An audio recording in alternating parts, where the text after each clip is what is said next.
आता आपण या चॅप्टरमध्ये असणारे अनसॉल्व प्रॉब्लेम सॉल्व्ह करणार आहोत. टोटल 5 क्वेश्चन्स आहे. 5th question completely numerical types आहे. ॲज युजल आपण हे सगळे क्वेश्चन्स इथे डिस्कस करणार आहोत. न्यूमेरिकल टाइपचे क्वेश्चन इथे बोर्डवरती सोडवणार आहोत आणि त्यानंतर जे थेरॉटिकल क्वेश्चन्स आहे त्याचा आन्सर तुम्हाला मिळणार आहे एका PDF मध्ये. या PDFची लिंक मी व्हिडिओच्या डिस्क्रिप्शनमध्ये देणार आहे. First question, fill in the blanks and explain. तर आपल्याला इथे ब्लँक्स फिल करायचे आहे. बघूया काय काय दिलेलं आहे. फर्स्ट त्यामधला a, sound does not travel to dash dash dash. Sound कशामधून ट्रॅव्हल करत नाही. ही गोष्ट आपण डिस्कस केलेली. Sound is a mechanical wave. Mechanical wave means it needs a medium to travel. एक त्याला मीडियमची गरज असते. त्यामुळे साऊंड कशामधून ट्रॅव्हल नाही करणार. Sound will not travel through vacuum. ठीक आहे, कारण व्हॅक्यूममध्ये काही मीडियम नसतं, काही एअर पार्टिकल नसतं, कोणत्याच पद्धतीचे पार्टिकल नसतात. त्यामुळे साऊंड व्हॅक्यूममधून ट्रॅव्हल करणार नाही. त्यामुळे फर्स्ट आन्सर आहे vacuum. Second, the velocity of sound in steel is dash dash than velocity of sound in water. त्यांनी सांगितले साऊंडची वेलॉसिटी इन स्टील आणि साऊंडची वेलॉसिटी इन वॉटर याच्यामध्ये कंपॅरिझन सांगितलं आहे. The velocity of sound in steel is dash dash than velocity of sound in water. याचा अर्थ काय, साऊंडची velocity स्टीलमध्ये वॉटरपेक्षा जास्त आहे का कमी आहे का बरोबर आहे ते आपल्याला इथे मेन्शन करायचं आहे. तर आपल्याला माहिती स्टील म्हणजे काय असणार आहे, सॉलिड, आणि वॉटर म्हणजे काय असणार आहे, लिक्विड. तर आपण बघितलं साऊंड कशामध्ये फास्ट ट्रॅव्हल करतो. Sound travels faster in solid. याचा अर्थ काय, velocity of steel is greater than velocity of sound in steel is greater than velocity in water. त्यामुळे इथे आपण लिहिणार velocity of sound in steel is greater than velocity of sound in water. त्यामुळे सेकंडचा answer आहे greater. A B. C, the incidence of dash dash in daily life shows that velocity of sound is less than velocity of light. Velocity of sound जी आहे ती velocity of लाईटपेक्षा लहान आहे. हे तर आपल्याला माहिती आहे. वेलॉसिटी ऑफ लाईट आपण कन्सिडर करतो 3 × 10⁸ metre per second. Velocity of sound generally आपण कन्सिडर करतो 340 और 343 और 344 अराउंड या नंबर्स अप्रॉक्सिमेटली आपण जर कन्सिडर केला तर let's say 344 metre per second आणि असणार 3 × 10⁸ मीटर पर सेकंड. तर ऑब्वियस आहे की यामध्ये वेलॉसिटी ऑफ लाईट जी आहे ती वेलॉसिटी ऑफ साऊंडपेक्षा ग्रेटर असणार आहे. तर याचं एक्झाम्पल कोणतं आहे, डेली लाईफमध्ये कोणतं एक्झाम्पल बघतो आपण, तर याचा आन्सर असणार आहे लाईटनिंग. ज्यावेळेस विजा चमकता आपण जे लाईटनिंग बघतो, लाईटनिंग और थंडर असं आपण लिहू शकतो. So this example proves that velocity of sound is less than velocity of light. कारण ज्यावेळेस एखादी वीज चमकते तर आपल्याला आधी ती डोळ्यांनी दिसते आणि त्यानंतर आपल्याला ऐकू येते. डोळ्यांनी दिसते म्हणजे आपल्याला लाईट दिसते. लाईट दिसते म्हणजेच काय, वेलॉसिटी ऑफ लाईट जी आहे ही जास्त असणार आहे. ऐकून नंतर येते म्हणजेच काय, वेलॉसिटी ऑफ साऊंड कमी असणार आहे. त्यामुळे थर्डचा आन्सर असणार आहे लाइटनिंग और thunder. C. D, to discover sunken ship और object deep inside the sea dash dash technology is use. हे सुद्धा आन्सर आपल्या सगळ्यांना माहिती आहे. काय क्वेश्चन काय आहे की एखादा बुडालेला जहाज किंवा एखादा ऑब्जेक्ट असणार की जो समुद्राच्या तळाशी आहे तो डिस्कवर करण्यासाठी, तो शोधण्यासाठी कोणत्या टेक्नॉलॉजीचा यूज केला जातो. याचा आन्सर आपल्याला सगळ्यांना माहिती आहे. The technology is Sonar, sound navigation and ranging. So this is answer for D. समजलं फिल इन द ब्लँक्स आणि इव्हन त्याचे रिझन्स काय ते सुद्धा समजले. Okay, now second question, explain giving the scientific reason. आपल्याला काही स्टेटमेंट दिलेलं आहे त्याचं सायंटिफिक रिझन आपल्याला द्यायचं आहे. First, the roof of a movie theatre and a conference hall is curve. Movie theatre आणि कॉन्फरन्स हॉल जे असतं याचं जे छत असतं, रूफ जे असतं ते कर्व्ड का असतं, त्यात ते रिझन आपल्याला इथे विचारलेलं आहे. मूवी थिएटर किंवा कॉन्फरन्स हॉलचा जर आपण विचार केला, इथे काहीतरी शोज चालू असतात, काही परफॉर्मन्स चालू असतात, करेक्ट. लेट्स से एखादा हॉल आहे त्याच्यामध्ये एखादा सिंगिंगचा परफॉर्मन्स चालू आहे. या केसमध्ये सिंगर की ज्याच्या जो गातोय तिथून साऊंड वेव्ह जनरेट होतात तर त्या सिंगरला आपण सोर्स बोलू शकतो. आपल्याला माहिती आहे की सोर्समधून ज्यावेळेस साऊंड वेव्ह जनरेट होतात त्या साऊंड वेव्ह आउटवर्ड डायरेक्शनमध्ये मूव्ह होता. लेट्स से तो जो मूवी हॉल आहे किंवा मूवी थिएटर आहे किंवा कॉन्फरन्स हॉल आहे त्याचा जे रूफ आहे ते फ्लॅट आहे. आता ह्या केसमध्ये काय होणार आहे, सोर्सपासून आउटवर्ड डायरेक्शननी मूव्ह होणार, सोर्सपासून जनरेट झालेल्या साऊंड वेव्ह ज्या आउटवर्ड डायरेक्शनमध्ये मूव्ह होतात त्या साऊंड वेव्ह फ्लॅट सर्फेसवर जातील, रिफ्लेक्ट होतील. अशा पद्धतीने इथे होणार आहे मल्टिपल रिफ्लेक्शन. आणि आपल्याला माहिती आहे की ज्यावेळेस मल्टिपल रिफ्लेक्शन्स होतात त्यावेळेस काय होतं, original sound and this reflected sound they overlap each other, they mix up each other and this results in reverberation. आपण रिव्हर्बरेशन शिकलेलो आहोत. सो ह्या केसमध्ये रिव्हर्बरेशन होण्याचे चान्सेस खूप जास्त असतात. Provided if the roof is flat, reverberation होण्याचे चान्सेस खूप जास्त असतात. अँड वी नो रिव्हर्बरेशन जे असतं, रिव्हर्बरेशन आर अनॉइंग. का अनॉइंग असतं, कारण रिव्हर्बरेशनमुळे ओरिजिनल साऊंड आपल्याला समजत नाही, ओरिजिनल साऊंड आपण आयडेंटिफाय करू शकत नाही. रिव्हर्बरेशन म्हणजे काय, एकच आवाज जो आहे तो कंटिन्युअसली ऐकू येणार, ठीक आहे, दॅट इज रिव्हर्बरेशन. तर अशा केसमध्ये जो रूफ जर फ्लॅट असेल तर रिव्हर्बरेशनचे चान्सेस जास्त असतात. म्हणून असे जे मूवी थिएटर असतात किंवा कॉन्फरन्स हॉल असतात त्याचा रूफ फ्लॅट कधीच नसतो. हा रूफ असतो कर्व टाईपमध्ये. कर्व टाईपमध्ये का असतो, त्याचं फर्स्ट रिझन आहे की अशा स्ट्रक्चरमुळे काय होतं, हे जे रूफ आहे हे प्रॉपर रिफ्लेक्टर म्हणून वर्क करतं. प्रॉपर रिफ्लेक्टर म्हणून वर्क होतं म्हणजे काय, साऊंड वेव्ह इथे जाणं रिफ्लेक्ट होणार, इथे जाणं रिफ्लेक्ट होणार, इथे जाणं रिफ्लेक्ट होणार, अशा डिफरंट व्हेरियस पॉईंट्सला हे साऊंड वेव्ह रिफ्लेक्ट होणार आहे. त्यामुळे या हॉलमध्ये एखाद्या कॉर्नरला जर एखादी व्यक्ती बसलेली असेल त्या व्यक्तीला जी साऊंड वेव्ह आहे ती प्रॉपरली ऐकू येणार आहे. सेकंड रिझन, कर्व स्ट्रक्चरमुळे काय होतं की जे रिफ्लेक्शन्स आहे ते ऑल डायरेक्शनमध्ये किंवा मल्टिपल डायरेक्शनमध्ये डिस्पर्स होतं. Disperse reflections in multiple direction.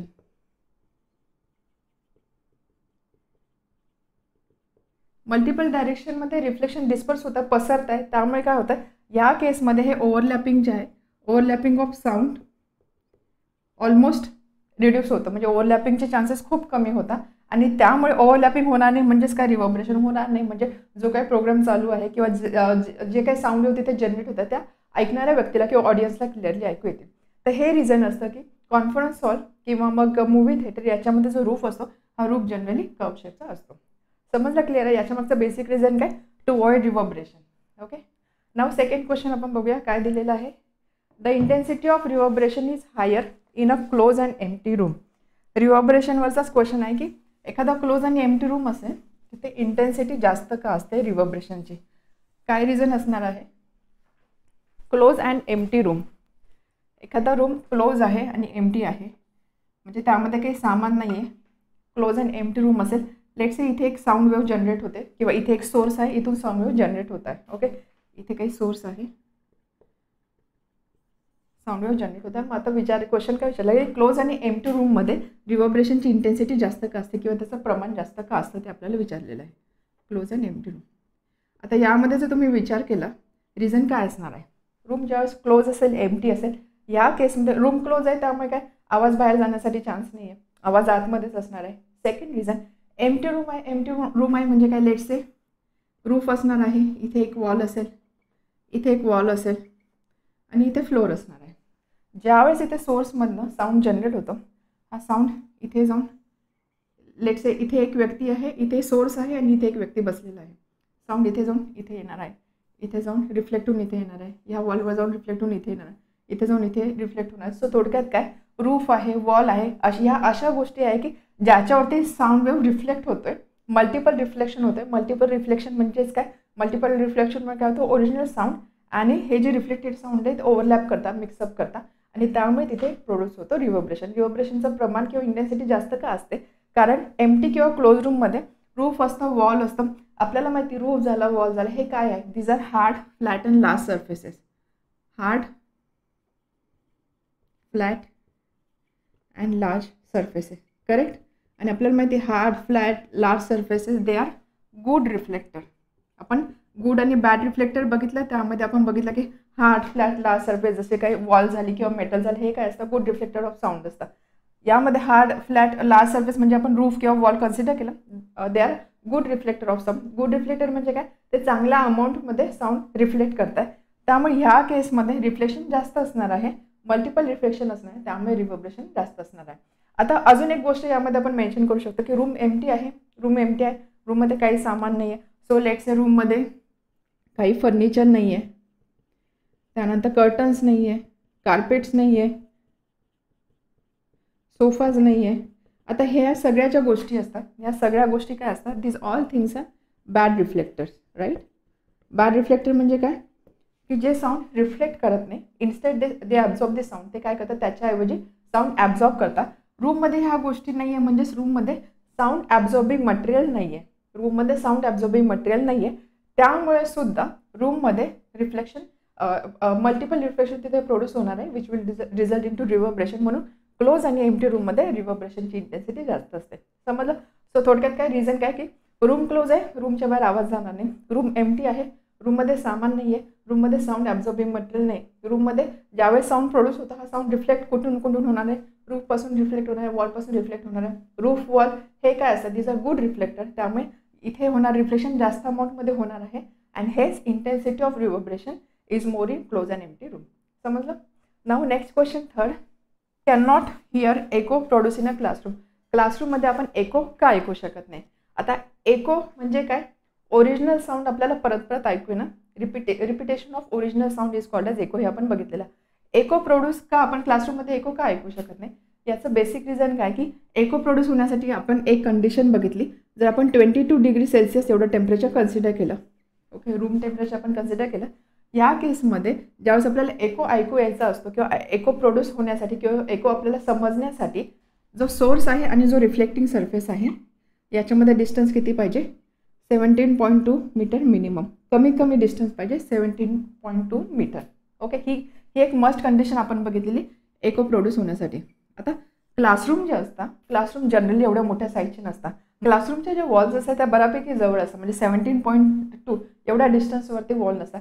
आणि इव्हन इफ जरी आपण असं कन्सिडर केलं की सपोज काही एक्सेप्शनल केस आहे की ज्याच्यामध्ये क्लासरूम खूप मोठा आहे, बट या केसमध्ये सुद्धा क्लासरूम काही एम्प्टी नसतो.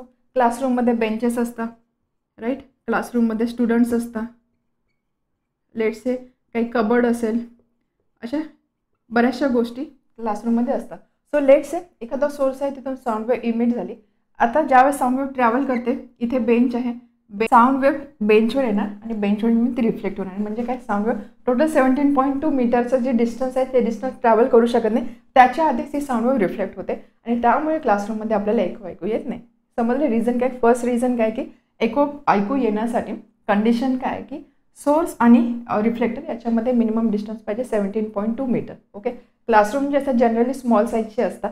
क्लासरूममध्ये 2 वॉलमध्ये एवढं डिस्टन्स नसतं. अनदर थिंग, क्लासरूममध्ये अजून काही बऱ्याचशा गोष्टी असतात, बेंचेस असतात, कबर्ड्स असतात, स्टुडंट्स असतात. त्यामुळे साऊंड वेव्ह जनरेट झाल्यानंतर ते साऊंड वेव्ह इमिडिएटली रिफ्लेक्ट होणार आहे, म्हणजे साऊंड वेव्ह एवढा डिस्टन्स ट्रॅव्हल करू शकत नाही. And hence in the classroom we can not hear the echo. Clear आहे. Now next question, third question, answer the following question in your own words. काही questions आहेत, त्याचं आपल्याला ओन वर्ड्समध्ये आन्सर करायचं आहे. What is an echo, what factors are important to get distinct echo. Echo म्हणजे काय आणि कोणते फॅक्टर इम्पॉर्टंट असतात डिस्टिंक्ट एको ऐकू येण्यासाठी. तर एको म्हणजे काय, echo is nothing but repetition of original sound, repetition of original sound due to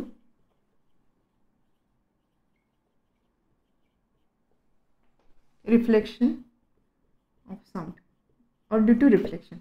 Repetition of original sound due to reflection is called as echo. आता हे सगळे आन्सर जे आहे ते तुम्हाला PDF मध्ये डिटेलमध्ये मिळणार आहे. Okay, this is called as echo. तर एकोमध्ये काय होतं की original sound is heard. Okay, original sound is heard here. Original sound is heard after delay.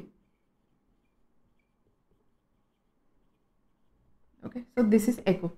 आपल्याला विचारलं आहे की कोणत्या फॅक्टर्स एको प्रोड्यूस होण्यासाठी इम्पॉर्टंट असतात, डिस्टिंक्ट एको ऐकू येण्यासाठी कोणत्या फॅक्टर्स इम्पॉर्टंट असते हे आपल्याला सांगायचं आहे. तर याचं आपण डेरिव्हेशनसुद्धा बघितलं. एक छोटंसं डेरिव्हेशन आपण बघितलेलं. त्यामध्ये आपण काय कन्सिडर केलेलं, आपण 22 डिग्री सेल्सिअसला साऊंडची वेलॉसिटी किती असते ते कन्सिडर केलेलं. So V is equal to 344 metre per second. Okay, त्यानंतर आपण अजून एका फॅक्ट कन्सिडर केला होता की ह्युमन ब्रेन साऊंड 0.1 सेकंडसाठी रिटेन करू शकतो किंवा 1/10 सेकंडसाठी साऊंड रिटेन करू शकतो. राईट, याचा अर्थ काय, 2 जे वर्ड्स असेल किंवा जे 2 डिफरंट साऊंड्स प्रोड्यूस होणार असेल त्याच्यामध्ये असणारा जो टाईम डिफरन्स आहे दॅट शुड बी 0.1 सेकंड. त्यानंतर वेलॉसिटी टाईम आपण कन्सिडर केलेला. आपल्याला डिस्टन्स फाइंड करायचं होतं की सोर्स आणि रिफ्लेक्टिव्ह किंवा सोर्स आणि रिफ्लेक्टिव्ह बॉडी याच्यामध्ये किती डिस्टन्स पाहिजे ते आपल्याला फाइंड करायचं होतं. डिस्टन्स फाइंड करायचं होतं म्हणून आपण रिलेशन यूज केला. V is equal to distance upon time, velocity is equal to distance upon time, and therefore distance is equal to velocity into time. Velocity किती आहे 344, time आहे 0.1, so हे डिस्टन्स आला 34.4 मीटर. ओके, आता हे distance कोणतं होतं, साऊंड वेव्ह इथे सोर्स आहे, इथे रिफ्लेक्टिंग बॉडी आहे किंवा रिफ्लेक्टिंग सरफेस आहे. इथपासून साऊंड वेव्ह जनरेट झाली, इथे आली, इथून रिफ्लेक्ट झाली आणि परत इथे आलेली आहे. तर इथे जर आपण डिस्टन्स कन्सिडर, हे जे डिस्टन्स आहे हे डिस्टन्स कोणतं असणार आहे, टोटल टाईम आहे 0.1 सेकंडचा. एवढा टोटल टाईममध्ये साऊंड वेव्हनी इथून साऊंड वेव्ह स्टार्ट झालेली, इथून इथे आली, इथून रिफ्लेक्ट होऊन परत इथे आली, म्हणजे हे आणि हे असं टोटल डिस्टन्स आहे 34.4 मीटर. आपल्याला डिस्टन्स कसलं पाहिजे, आपल्याला सोर्स आणि रिफ्लेक्टिंग बॉडी याच्यामध्ये असणारा डिस्टन्स पाहिजे. म्हणजे काय, आपल्याला वन साइडेड डिस्टन्स कन्सिडर करावं लागणार आहे. वन साइडेड डिस्टन्स म्हणजे काय, फक्त एक डिस्टन्स आपल्याला कन्सिडर करावं लागणार आहे. त्यामुळे ते डिस्टन्स किती असणार आहे, that will be half of this. So this distance will be 17.2 metre. याच्यावरून आपण कन्क्लुजन काढलं की ज्यावेळेस आपल्याला डिस्टिंक्ट एको ऐकू यायचं असतं त्या केसमध्ये हे जे डिस्टन्स आहे, this distance should be 17.2 metre minimum. Minimum कमीत कमी किती पाहिजे, 17.2 मीटर एवढं डिस्टन्स पाहिजे. ही एक कंडिशन आपण बघितलेली. अजून एक कंडिशन आपण इथे अजून अशी मेन्शन करू शकतो की एको कशामुळे होतं, रिफ्लेक्शनमुळे होतं. बरोबर. याचा अर्थ काय, साऊंड चांगल्या अमाऊंटमध्ये रिफ्लेक्ट झाला पाहिजे. त्यामुळे एको प्रोड्यूस होण्यासाठी अनदर कंडिशन आपण असे लिहू शकतो की जो सरफेस असेल की ज्या सरफेसवरनं साऊंड रिफ्लेक्ट होणार आहे, that should be good reflector. That surface should be good reflector. Good reflector म्हणजे काय, surfaces which are flat, hard and large. तर असे सरफेसेस पाहिजे to listen distinct echo. This is another condition. समजलं, clear आहे. Okay, now next question. Second, study the construction of the Gol Ghumat at Vijapur and discuss the reason for multiple echoes produce there. तर कर्नाटकमध्ये विजापूर एक ठिकाण आहे, तिथे गोल घुमट आहे. तर ह्या गोल घुमटमध्ये मल्टिपल एकोज ऐकू येतात. तर तुम्हाला सांगितलं study the construction of goal घुमट. त्या गोल घुमटचं कन्स्ट्रक्शनचा स्टडी करायचा आणि त्यानंतर त्याचं रिझन काय, ह्या मल्टिपल एकोजचं रिझन काय, मल्टिपल एको का प्रोड्यूस होत आहे त्याचं रिझन तुम्हाला डिस्कस करायचं आहे. तर आय थिंक हा क्वेश्चन तुम्ही स्वतः सॉल्व्ह करून बघा. गोल घुमटची इन्फॉर्मेशन काढा, त्याचं कन्स्ट्रक्शनचे काय फीचर्स आहे काय नाही ते बघा आणि त्यामध्ये एको का प्रोड्यूस होतं, मल्टिपल एकोज का प्रोड्यूस होता ती इन्फॉर्मेशन तुम्ही स्वतः कलेक्ट करा. तो त्यामुळे हा जो सेकंड क्वेश्चन आहे, बी क्वेश्चन, हा आपण इथे सॉल्व्ह करणार नाही. This is for your homework. Okay, now see what should be the dimension and shape of classroom so that no echo can be produce there. आपल्याला क्लासरूमचा शेप आणि क्लासरूमचे डायमेन्शन विचारले आहे so that no echo will be produce. रूमचे dimension आणि shape आपल्याला विचारलेलं आहे टू अवॉइड एको. डायमेन्शनबद्दल आपण काय लिहू शकतो, एको कशामुळे प्रोड्यूस होता, साऊंडच्या रिफ्लेक्शनमुळे प्रोड्यूस होता. एको कोणत्या कंडिशनमध्ये प्रोड्यूस होता, ज्यावेळेस साऊंडचा सोर्स आणि रिफ्लेक्टिंग बॉडी किंवा रिफ्लेक्टिंग सरफेस याच्यामधला डिस्टन्स 17.2 मीटर मिनिमम असतं, त्या केसमध्ये एको प्रोड्यूस होता. आपल्याला एको अवॉइड करायचे आहे म्हणजेच काय, जे दोन वॉल आहे, क्लासरूमचं आपण एक्झाम्पल घेतो, क्लासरूममध्ये असणे जे दोन वॉल आहे, ह्या दोन वॉलचं डिस्टन्स जे आहे ते 17.2 मीटरपेक्षा कमी पाहिजे, लेस दॅन 17.2 मीटर. करेक्ट, कारण मिनिमम कमीत कमी डिस्टन्स ज्यावेळेस 17.2 मीटर असेल त्या केसमध्ये एको प्रोड्यूस होणार आहे. आपल्याला एको नको आहे म्हणजेच काय, दोन वॉलमध्ये असणारा डिस्टन्स 17.2 मीटरपेक्षा कमी पाहिजे. So distance between two walls should be less than 17.2 metre. त्याच पद्धतीने हे झालं वॉलचं. सिलिंग सुद्धा एक प्रॉपर हाईटला पाहिजे. अप्रॉक्सिमेटली 3-4 मीटर्स एवढी हाईट आपण कन्सिडर करू शकतो. त्यापेक्षा जास्त हाईटला जर सिलिंग असेल so in that case there are chances of multiple echoes. त्यामुळे सिलिंगची हाईट सुद्धा प्रॉपरली सिलेक्ट करावी लागणार आहे. So this is about dimension. शेपचा जर आपण विचार केला तर क्लासरूमचा शेप कसा पाहिजे, it should be rectangular or square shape as well as ज्या वॉल्स असतील त्या वॉल्स पॉसिबल असेल तर walls should B non parallel. एकमेकांना पॅरलल नको, नॉन पॅरलल असेल किंवा असं आपण बोलू शकतो ॲट सम अँगल. काही अँगलला जर या वॉल्स असते तर त्या केसमध्ये रिफ्लेक्शनचे चान्सेस कमी असतात. त्यामुळे क्लासरूमचा शेप पाहिजे रेक्टँग्युलर ऑर स्क्वेअर. त्या ज्या वॉल्स असतील त्या वॉल्स नॉन पॅरलल पाहिजे किंवा wall should be at some angle. Okay, काही अँगलला हा वॉल पाहिजे, म्हणजे एक वॉल अशी स्ट्रेट असेल तर दुसरी वॉल काहीतरी अँगलला ती पाहिजे. So these are condition for dimension and shape of a classroom in order to avoid echo. समजलं. आपण बघा आता एको, रिव्हर्बरेशन ह्या दोन गोष्टी आपण ज्या शिकलो आहोत त्याच्यावरतीच आधारित सगळे क्वेश्चन्स आपण सॉल्व्ह करतोय. क्लिअर आहे. Okay, now next question number 4. Where and why are sound absorbing materials used? Sound absorbing material कुठे यूज केले जातात आणि काय यूज केले जातात. साऊंड ॲब्झॉर्बिंग मटेरियल म्हणजे काय, जे मटेरियल साऊंड ॲब्झॉर्ब करतात, which are bad reflector of sound. Right. आता बॅड रिफ्लेक्टर कोणते असतात, त्यानंतर thick curtains, thick carpets, fibre glass, असे जे मटेरियल असतात which are bad reflector, they are sound absorbing material. तसे साऊंड ॲब्झॉर्बिंग मटेरियल यूज केले जातात. काय यूज केले जातात, why they are use, reason to minimise echo and reverberation. आपण बघितले, to minimise echo and reverberation. कारण एको रिव्हर्बरेशन कशामुळे होतं, मल्टिपल रिफ्लेक्शनमुळे होतं साऊंडच्या. ह्या मटेरियलमुळे काय होणार, जर हे मटेरियल यूज केले, साऊंड ऑब्झर्विंग मटेरियल यूज केले तर रिफ्लेक्शनचे चार्जेस खूप कमी असतात. त्यामुळे मल्टिपल रिफ्लेक्शन किंवा एको किंवा रिव्हर्बरेशन मिनिमाइज करण्यासाठी ह्या मटेरियलचा, साऊंड ऑब्झर्विंग मटेरियलचा यूज केला जातो. अनदर रिझन आपण हे सुद्धा लिहू शकतो, टू मिनिमाइज नॉईज. नॉईज जर असेल तर नॉईजसुद्धा मिनिमाइज करण्यासाठी बॅड रिफ्लेक्टर किंवा हे साऊंड ऑब्झर्विंग मटेरियल हेल्प करतात. टू मिनिमाइज नॉईज म्हणजेच काय, to improve sound quality. To improve sound quality यासाठी या साऊंड ॲब्झॉर्बिंग मटेरियलचा यूज केला जातो. आपल्याला क्वेश्चन होता वेअर अँड व्हाय. व्हायचा आन्सर तर आपल्याला मिळाला वेअर. कुठे कुठे यूज केला जातो. सो फर्स्ट आपण लिहू शकतो इथे theatres and cinemas. Movie hall जे असतात त्याच्यामध्ये यूज केलं जातो हे आपल्याला माहिती आहे. अनदर एक्झाम्पल आपण लिहू शकतो conference hall, auditorium. Conference hall, auditorium यामध्ये जिथे आपल्याला एको किंवा रिव्हर्बरेशन नको असतो अशा ठिकाणी याचा यूज केला जातो. थर्ड आपण लिहू शकतो अजून कुठे यूज केला जाऊ शकतो, रेकॉर्डिंग जे स्टुडिओज असतात, रेकॉर्डिंग स्टुडिओ जिथे रेकॉर्डिंगचं काम चालतं तिथे सुद्धा आपल्याला नॉईज नको असतो, एको नको असतो, रिव्हर्बरेशन नको असतं, तर त्या ठिकाणी सुद्धा या साऊंड ॲब्झॉर्बिंग मटेरियलचा यूज केला जातो. असे अजून काही 1-2 एक्झाम्पल तुम्ही विचार करून देऊ शकता. Question number 5A numerical type question आपल्याला सॉल्व करायचे आहे. First question, the speed of sound in air at 0 degree Celsius is 332 metre per second. साऊंडचा स्पीड दिलेला आहे एअरमधला, टेम्परेचरचा रेफरन्स घेतलेला आहे. 0 डिग्री सेल्सिअसला हा स्पीड आहे 332 metre per second. If it increases at the rate of 0.6 metre per second per degree. जर हा speed increase होतोय, इन्क्रीज होण्याचा रेट दिलेला आहे 0.6 metre per second per degree. आता हे काय, ज्यावेळेस आपण क्वेश्चन आता सॉल्व करणार त्यावेळेस ही स्टेटमेंट मी परत एकदा एक्सप्लेन करेन. What will be temperature when velocity has increase to 344 metre per second. तर आपल्याला फाइंड करायचं आहे की टेम्परेचर किती असणार आहे ज्यावेळेस व्हेलॉसिटी असणार आहे 344 metre per second. So total आपल्याला फाइंड आउट करायचं इथे temperature. What is given, speed of sound is 332 metre per second. V is equal to 332 metre per second आणि त्यावेळेस टेम्परेचर दिलेलं आहे, temperature is equal to 0 degree Celsius. Let's see याला आपण बोलू T1. फाईन. त्यानंतर आपल्याला एक रेट दिलेला आहे, हा रेट काय सांगतो, speed increases at the rate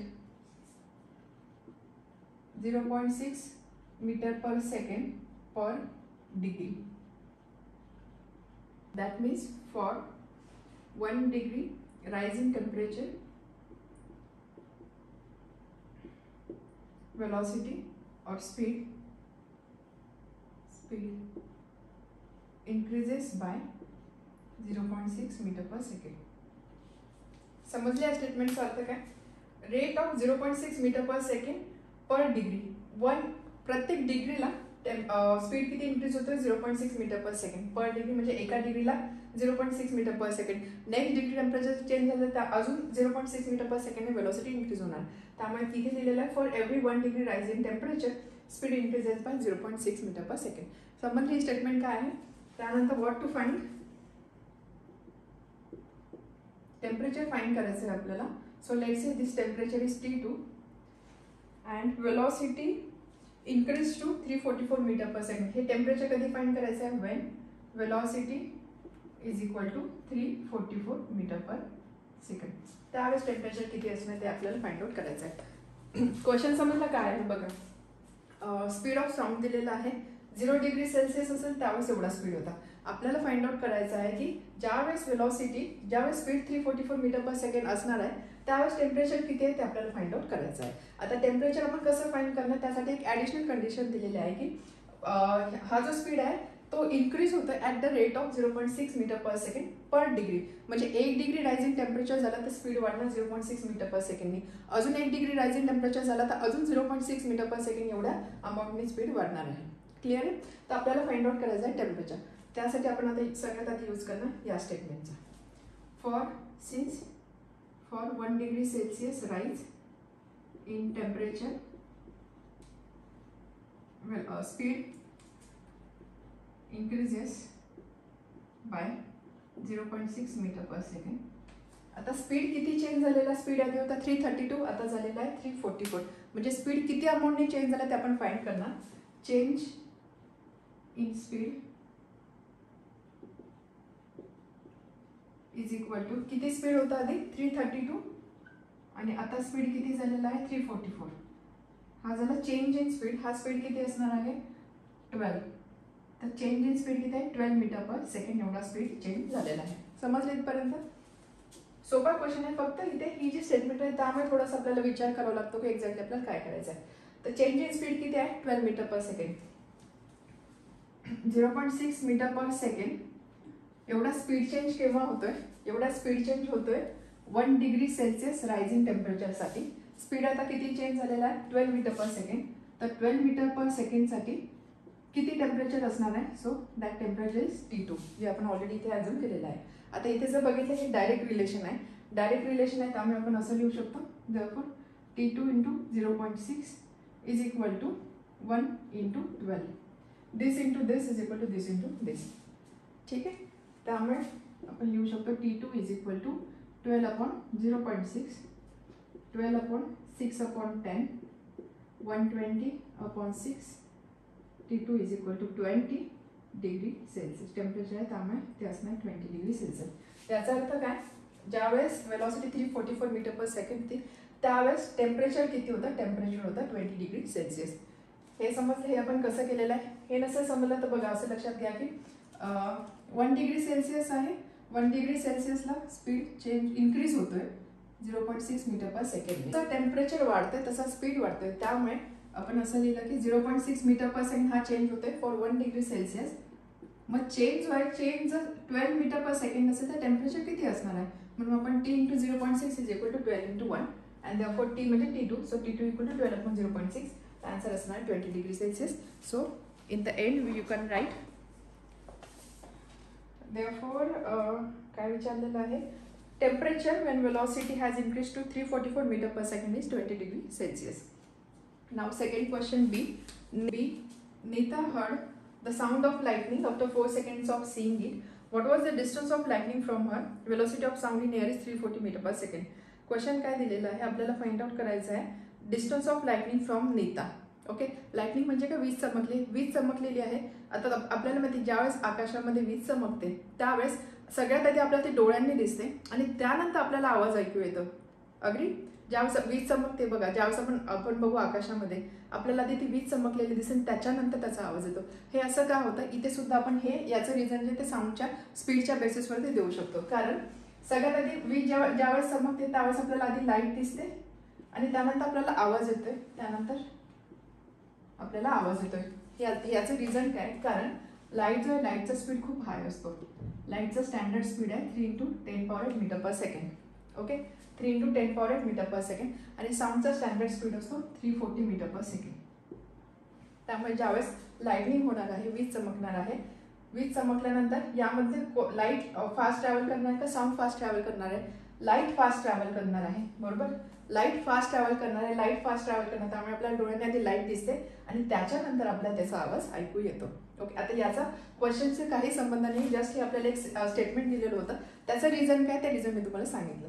so question काय आहे की Neeta heard sound of lightning after 4 seconds of seeing it. 4 सेकंदानंतर ती आधी बघते त्यानंतर 4 सेकंदानंतर तिला त्याचा आवाज ऐकू येतो.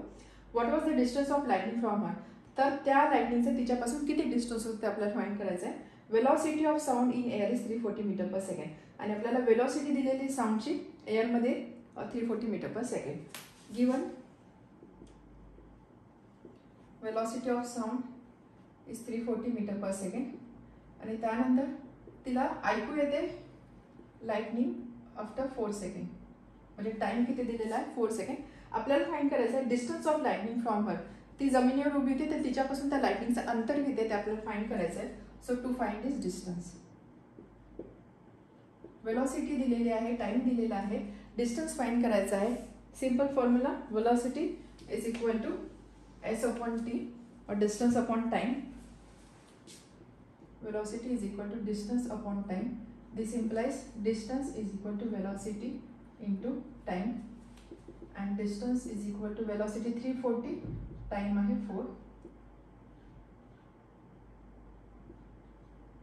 Distance is equal to 1360 meter and therefore we can write distance of the lightning from Neeta is 1360 meter. ठीक है. C question Sunil is standing between two parallel walls. The wall closest to him is at distance of 660 meter. आपण question read करता करता काय गोष्टी दिलेल्या आहे, given things काय त्यासुद्धा नोट डाऊन करूया. What is given? Sunil is standing between two parallel walls. So let's say इथे एक वॉल आहे. This is one wall, this is another wall. Sunil is standing in between these two parallel walls. Wall 1 and wall 2. The wall closest to him is at distance of 660 meter. एक wall ज्याला close आहे. So let's say this wall is closest to Sunil आणि हे distance आहे 660 metre. Wall 1, wall 2. If he shouts, he hears the first echo after 4 seconds. जर तो ओरडला तर त्याला फर्स्ट एको ऐकू येणार आहे. तो टाइम पिरियड दिलेला आहे 4 सेकंडचा. Okay. What is and another after another 2 second. त्यानंतर दुसरा एको त्याला ऐकू येतोय आफ्टर अनदर 2 सेकंड. आता इथे बघा काय लिहिलेलं, आफ्टर अनदर 2 सेकंड म्हणजे अजून दुसऱ्या 2 सेकंदानंतर. सो सेकंड एको ऐकू येण्यासाठी टाइम किती असणार आहे? 4 + 2 that is equal to 6 second. आपण 4 + 2 का केलं? कारण इथे सेंटेन्स काय दिलेला आहे, अनदर आफ्टर अनदर 2 सेकंड. म्हणजे जो सेकंड एको आहे तो ऐकू आला त्याला अनदर 2 सेकंड नंतर. त्यामुळे पहिले 4 सेकंड आणि 2 सेकंड म्हणून मग ते टोटल आपण 6 सेकंड एवढं कन्सिडर केलेलं आहे. म्हणजे सेकंड एको ऐकू येण्यासाठी लागलेला टाइम किती आहे? 6 सेकंडचा. What is the velocity of sound? आपल्याला फाइंड करायची velocity of sound. And what is distance between two walls? याच्या दोन वॉल आहे, या दोन वॉलमध्ये किती डिस्टन्स आहे ते आपल्याला फाइंड आउट करायचं आहे. सो लेट्स अजून हे जे डिस्टन्स आहे हे डिस्टन्स आहे x मीटर. ठीक आहे. आता आपण काय दिलेलं आहे ते इथे लिहूया. Given distance between Sunil and wall 1 is equal to 660 metre. त्यानंतर आपण असं अजून करूया, आपला टोटल डिस्टन्स फाइंड करायचं आहे. त्यामुळे आपण सेकंड वॉल आणि सुनील याच्यामध्ये असणारा डिस्टन्स अजून करतोय x metre. So distance between Sunil and wall 2 is equal to x metre assume. Okay. त्यानंतर T1 आणि T2 फर्स्ट एको ऐकू येण्यासाठी लागलेला टाइम आहे 4 सेकंडचा. सेकंड एको ऐकू येण्यासाठी लागलेला टाइम आहे 4 + 2 that is equal to 6 second. This is T2. What to find? दोन गोष्टी आपल्याला फाइंड करायच्या. First is velocity of sound in air, म्हणजे v ची व्हॅल्यू फाइंड करायची आहे. आणि सेकंड थिंग फाइंड करायचं आहे डिस्टन्स बिटवीन टू वॉल्स. या दोन वॉलमध्ये असणारा डिस्टन्स फाइंड करायचं आहे. या दोन वॉलमध्ये असणारा डिस्टन्स म्हणजे आपल्याला x + 660 ही व्हॅल्यू फाइंड करायची आहे. थोडक्यात आपल्याला सगळ्यात आधी x ची व्हॅल्यू फाइंड करायची आहे की distance between wall and Sunil किती, वॉल 2 आणि सुनील किती असणार आहे. This distance + 660 will be total distance between this two walls. आता हा क्वेश्चन आपण कसा सॉल्व्ह करणार? वेलॉसिटी सगळ्यात आधी फर्स्ट पार्ट बघू आपण. आपल्याला काय विचारलेलं आहे? वेलॉसिटी. वेलॉसिटी विचारलेली आहे, डिस्टन्स दिलेला आहे, टाइम दिलेला आहे. आपल्याकडे सिंपल रिलेशन आहे velocity is equal to distance upon time. त्याचा यूज करून आपण वेलॉसिटी फाइंड करू शकतो. आता यासाठी आपण डिस्टन्स आणि टाइम कोणता कन्सिडर करणार? काय सांगितलेलं आहे, सुनील इथे उभा आहे, इथे वॉल 1 आहे, इथे वॉल 2 आहे. दोन एको त्याला ऐकू येत आहे. पहिला एको 4 सेकंड नंतर ऐकू येतो, सेकंड एको 6 सेकंड नंतर ऐकू येतं. आपल्याला वेलॉसिटी फाइंड करायची. तर लेट्स से आपण वॉल 1 आणि सुनील ही केस कन्सिडर केली.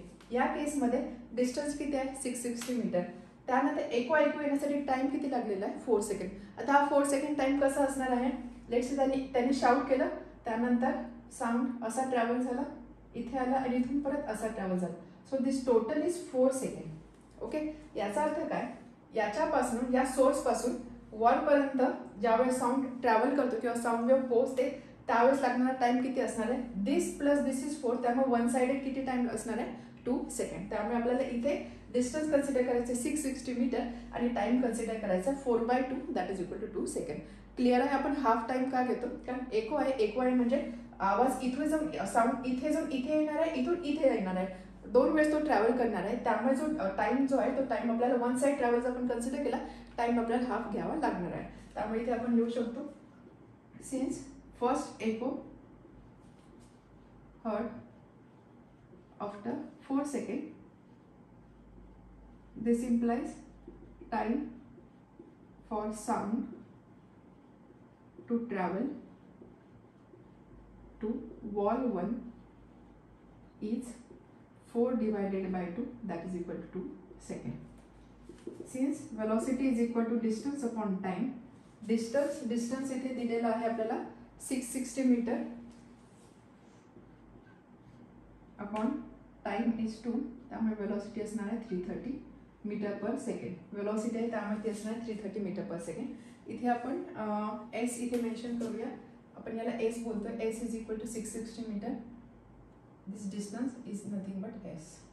So S is equal to 660 metre. त्यामुळे वेलोसिटी आपल्याला मिळाली 330 मीटर पर सेकंड. तुम्ही टाइम हाफ केला तरी चालेल किंवा अजून एक अदर वे बऱ्याचदा असं पण सॉल्व्ह केलं जातं. आता बघा 4 सेकंड आहे. 4 सेकंदामध्ये साऊंड इथून इथे जातो, इथून इथे ट्रॅव्हल करतोय बरोबर. तर साऊंड जर आपण डिस्टन्सचा विचार केला, नीट समजून घ्या. जर आपण डिस्टन्सचा विचार केला, हा सोर्स आहे, त्यानंतर इथून साऊंड आला, साऊंड इथून स्टार्ट होऊन इथे आला आहे. साऊंडने किती डिस्टन्स ट्रॅव्हल केला 660 मीटर. इथून परत तो बॅक टू सोर्स गेलेला आहे कारण आपल्याला एको ऐकू येतं. म्हणजे अगेन किती डिस्टन्स ट्रॅव्हल केला आहे 660 मीटर. तर टोटल डिस्टन्स ट्रॅव्हल किती असणार आहे? टोटल डिस्टन्स ट्रॅव्हल असणार आहे 660 plus 660. So that will be 1320 metre. एवढं टोटल डिस्टन्स आहे. आणि टोटल टाइम किती आहे? आता इथे आपल्याला टाइम हाफ करण्याची गरज नाही कारण आपण जर्नी कशी कन्सिडर करतोय. इथून इथे आला साऊंड 660 मीटर, इथून इथे आला साऊंड 660 मीटर. टोटल डिस्टन्स आहे 660 metre plus 660 metre. Total time काय आहे? इथून इथे म्हणजेच काय 4 सेकंड. त्यामुळे टोटल टाइम असणार आहे 4 second. And therefore velocity is equal to 1320 upon 4, 330 metre per second. आपण ह्या मेथडने करू शकतो और ह्या मेथडने करू शकतो. टाइम हाफ करा और डिस्टन्स डबल करा, सारखंच असणार आहे. समजलं. कारण बऱ्याचदा हे क्वेश्चन ह्या मेथडने असं किंवा ह्या मेथडने असं मग आपल्याला कन्फ्युजन होतं की अच्छा आपण तर शिकलो की टाइम हाफ करायचा, मग इथे डिस्टन्स डबल का केलं. सो इव्हेंच्युअली ते सगळं काही बॅलन्स आउट होणार आहे. त्यामुळे तुम्ही ह्या मेथडने करा किंवा ह्या मेथडने करा, आन्सर विल बी सेम. तर हे झालं वेलोसिटी.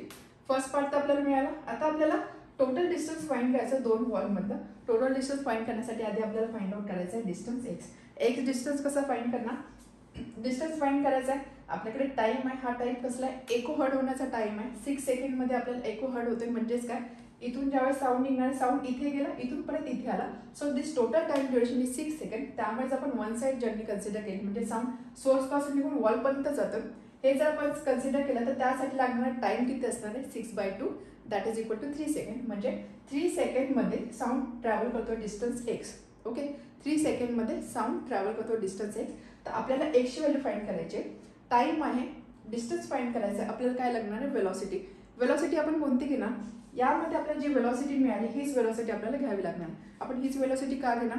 कारण ऑब्व्हियसली साऊंड आहे, साऊंडची वेलोसिटी पर्टिक्युलर टेम्परेचरला पर्टिक्युलर मीडियममध्ये फिक्स असणार आहे. आपण तीच केस, त्याच केसचं पुढचं एक्सटेन्शन बघतोय. त्यामुळे इथे आपल्याला सेम वेलोसिटी इथे कन्सिडर करायची आहे. ठीक आहे. कारण सिनारिओ काही बदलला आहे का? नाही. तेच टेम्परेचर आहे, तेच मीडियम आहे, सगळं काही तेच आहे. त्यामुळे वेलोसिटी ही व्हॅल्यू आपल्याला सेकंड केसमध्ये सुद्धा यूज करायची आहे. सो पार्ट 2 साठी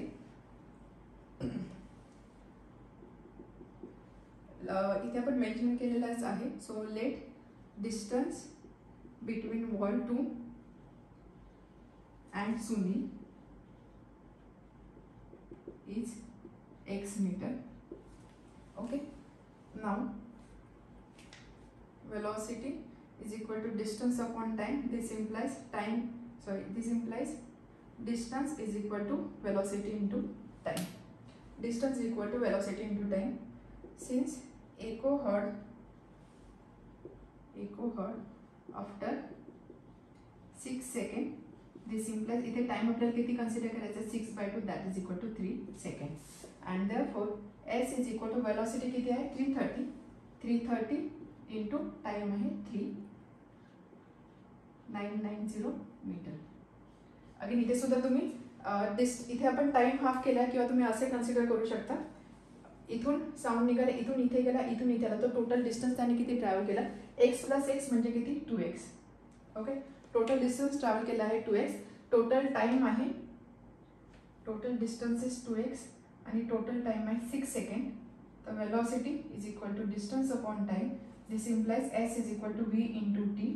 330 into 6 2x. So x is equal to 330 into 6 divided by 2 म्हणजे 330 इंटू 3. 330 into 3 म्हणजे 9 मीटर. सेम आन्सर इथे मिळणार आहे. And therefore x is equal to, इथे s लिहिण्याऐवजी आपण लिहूया x, कारण आपण इथे x कन्सिडर करतोय.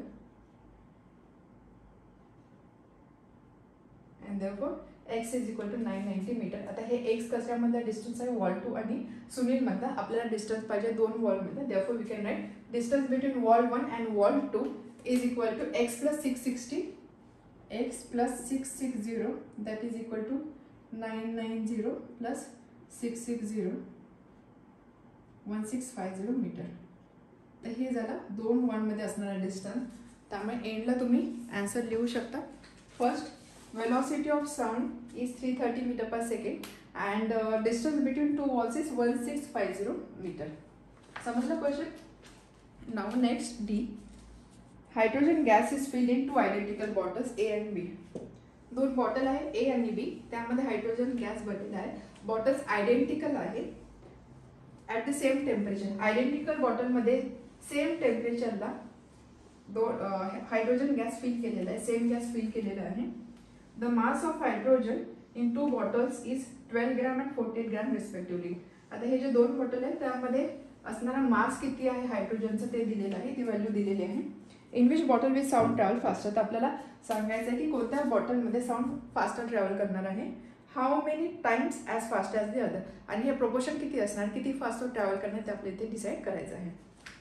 डी काय सांगितलं आहे, दोन बॉटल आहे ए आणि बी. Two bottles A and B. Hydrogen gas is filled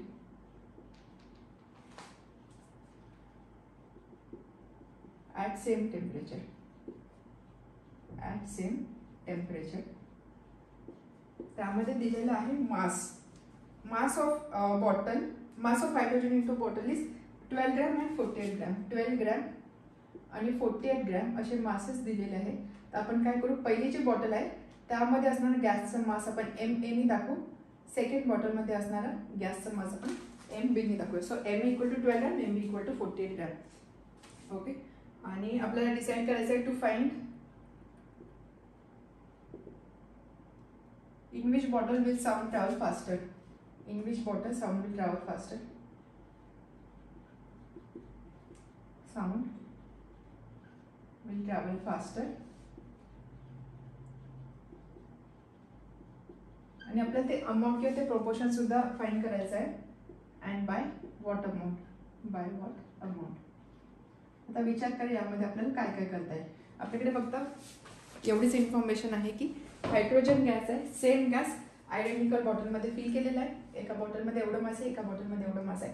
मग आपल्याला फाइंड करायचं की कोणत्या बॉटलमध्ये साऊंड फास्टर ट्रॅव्हल करणार आहे. साऊंड फास्टर ट्रॅव्हल करणार आहे means this is related to velocity.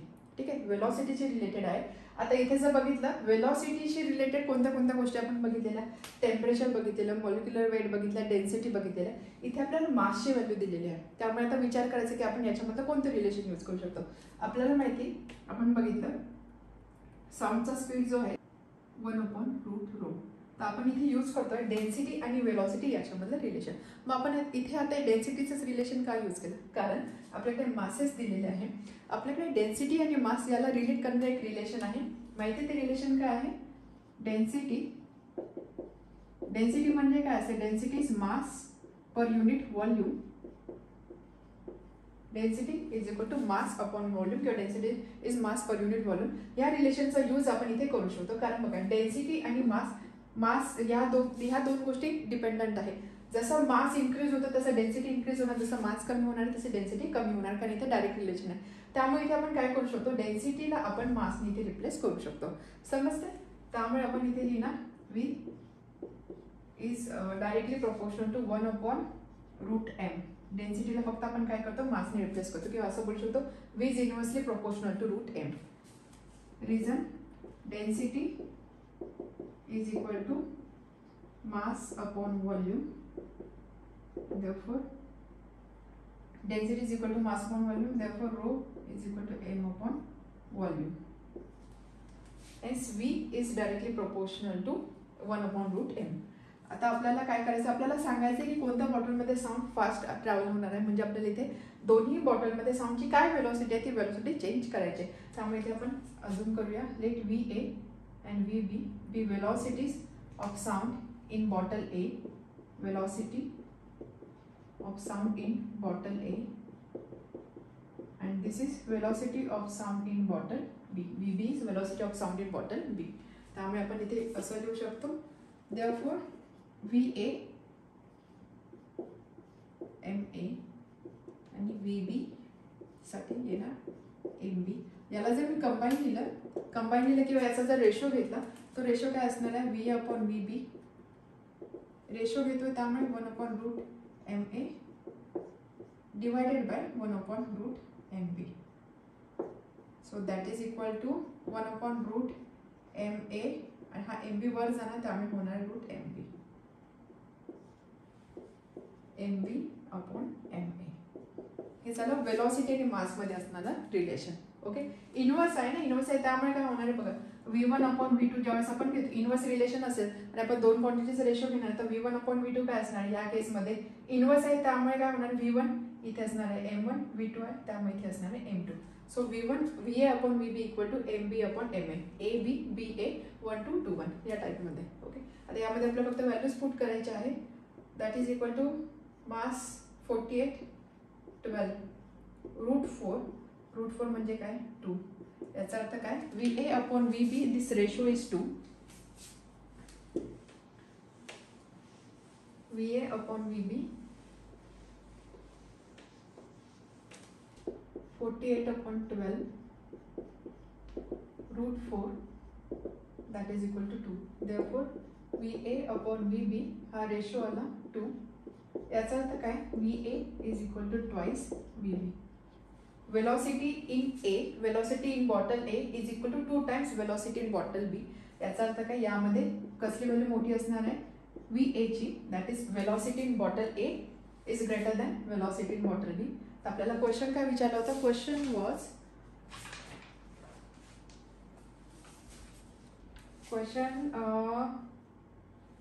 in which bottle will sound travel faster. Velocity A greater आहे त्यामुळे आपण लिहू शकतो therefore sound will travel faster in bottle A. First पार्टचा आन्सर झाला. Second part, how many times as fast as other. हेच आपल्याला proportion विचारलं त्यामुळे इथे आपण लिहू शकतो इट विल ट्रॅव्हल, रेशो किती आला 2 आला बरोबर. So it will travel twice faster किंवा 2 times faster, twice faster than bottle A.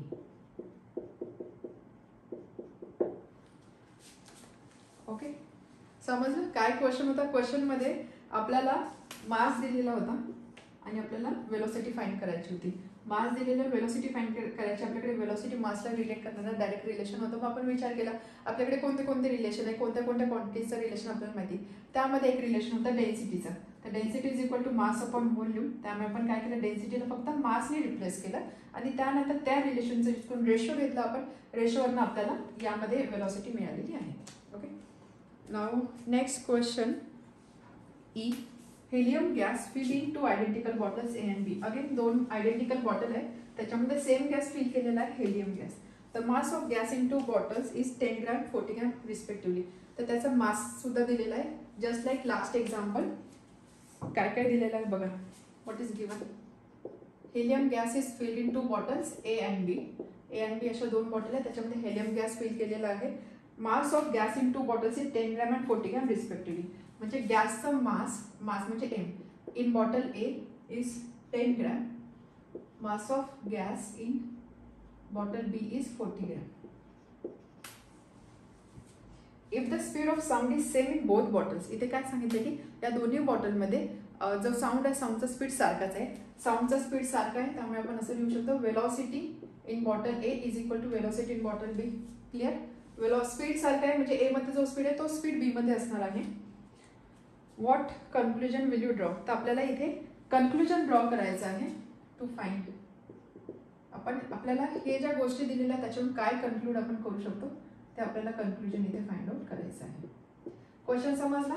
Just like last example, 2 bottle आहे, बॉटल ए बॉटल बी, दोन्ही बॉटलमध्ये सेम गॅस फिल केलेला आहे, हेलियम गॅस आहे. पहिल्या बॉटलमध्ये 10 ग्रॅम आहे, दुसऱ्या बॉटलमध्ये 40 ग्रॅम आहे.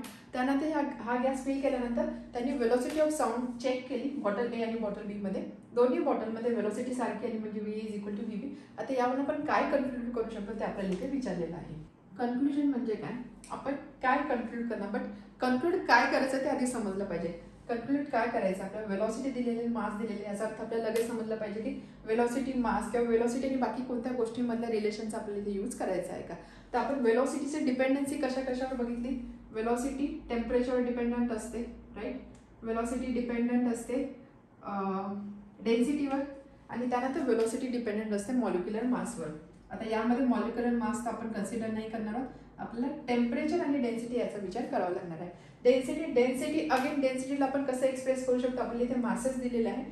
जसं लास्ट एक्झाम्पलमध्ये आपण रिलेशन यूज केलं, density is equal to mass upon volume. या केसमध्ये दोन्ही बॉटल आयडेंटिकल आहे. बॉटल्स आयडेंटिकल आहे म्हणजे काय, व्हॉल्यूम सारखंच असणार आहे. व्हॉल्यूम सारखं आहे म्हणजे काय, डेन्सिटी आणि मास याला आपण रिलेट करू शकतो. डेन्सिटी आणि मास डायरेक्ट रिलेशनमध्ये आहे. मास जसं इन्क्रीज होणार तशी डेन्सिटी इन्क्रीज होणार, मास जसं डिक्रीज होणार तशी डेन्सिटी डिक्रीज होणार आहे. त्यामुळे ह्या रिलेशनला आपण असं लिहू शकतो, व्ही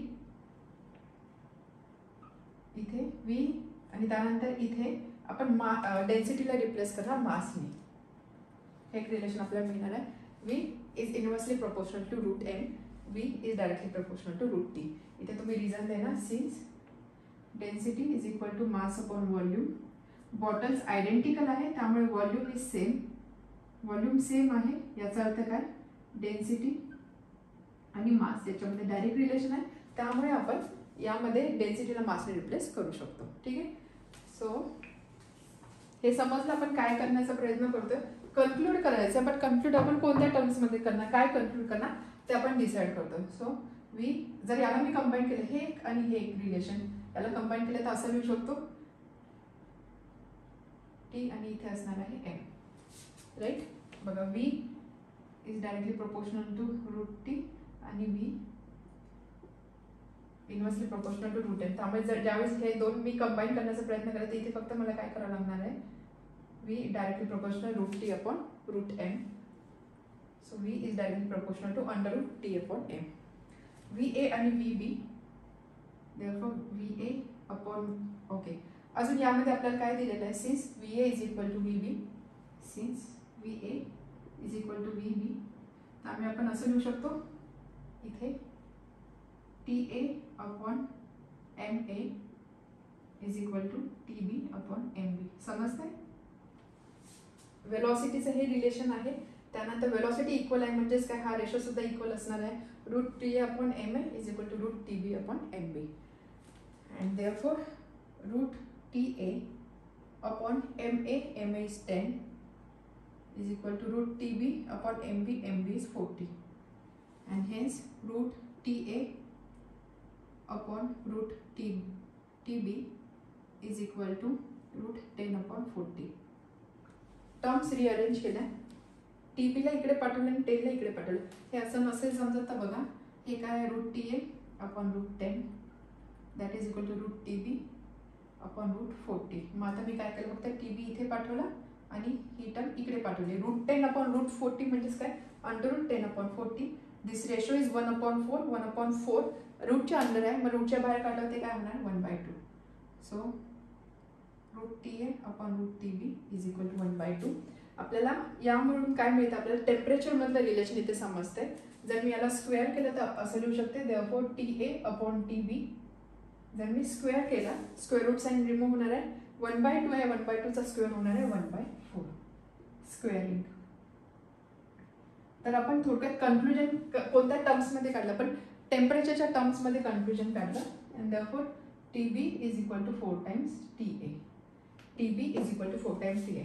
काय कन्क्लुजन काढलं, temperature in bottle B, temperature in bottle B is equal to 4 times temperature in bottle A. हे कन्क्लुजन आपण इथे काढलेलं आहे. ओके, समजलं? काय काय दिलं होतं परत एकदा सांगते. आपल्याला 2 बॉटल कन्सिडर केलेलं आहे, सेम बॉटल आहे, त्यानंतर सेम गॅस फिल केलेला आहे, त्याचा मासेस दिलेला आहे, नंतर ह्या दोन बॉटलमध्ये जी वेलॉसिटी ऑफ साऊंड आहे ती इक्वल आहे असे ही गोष्ट आपल्याला सांगितली आहे. तर आपल्याला एक कन्क्लुजन काढायला लावलं. मग कन्क्लुजन आपण कसं करणार, त्यासाठी आपण आधी रिकॉल करू की आपल्याला वेलॉसिटी आणि बाकी कोणत्या फॅक्टरवरती डिपेंडंट असेल त्यामधलं काय रिलेशन माहिती आहे. टेम्परेचर आणि डेन्सिटीचं रिलेशन आपल्याला माहिती होतं. डेन्सिटीचा विचार केला कारण आपल्याला मास दिलेला आहे. Density is equal to mass upon volume. Same bottle आहे, व्हॉल्यूम सारखं असणार आहे. सो डेन्सिटी मासवर डिपेंडंट असणार आहे. त्यामुळे आपण काय केलं, फक्त डेन्सिटीला मासने रिप्लेस केलं. सो थोडक्यात आपल्याकडे हे एक रिलेशन आहे, हे एक रिलेशन आहे. या दोन रिलेशनला आपल्याला कंबाईन करायचं आहे. कंबाईन केल्यानंतर √T/m मिळणार आहे. दोन केसेस आहे, दोन वेलॉसिटी आहे, दोन्ही वेलॉसिटी इक्वल आहे. सो त्या दोन्ही आपण इक्वल दाखवलं. VA equal to VB. त्यामुळे VA म्हणजे काय असणार, √T/ma. VB म्हणजे √TP/MB. दोन्ही वेलॉसिटी इक्वल आहे म्हणजेच काय, या दोन्ही टर्म्स सुद्धा इक्वल असणार आहे. स्क्वेअर. त्यानंतर आपण काय केलं, त्यामध्ये जे मासेस आहे मासेसच्या व्हॅल्यू आपल्याला माहिती आहे त्या पुट केल्या, टर्म्स रिअरेंज केल्या. T/TB हे रिलेशन आपल्याला मिळालं. So TB is equal to 4 times T आहे. टेम्परेचर बद्दल आपण काय कन्क्लूड केलं, temperature in bottle B is equal to 4 times temperature in bottle A.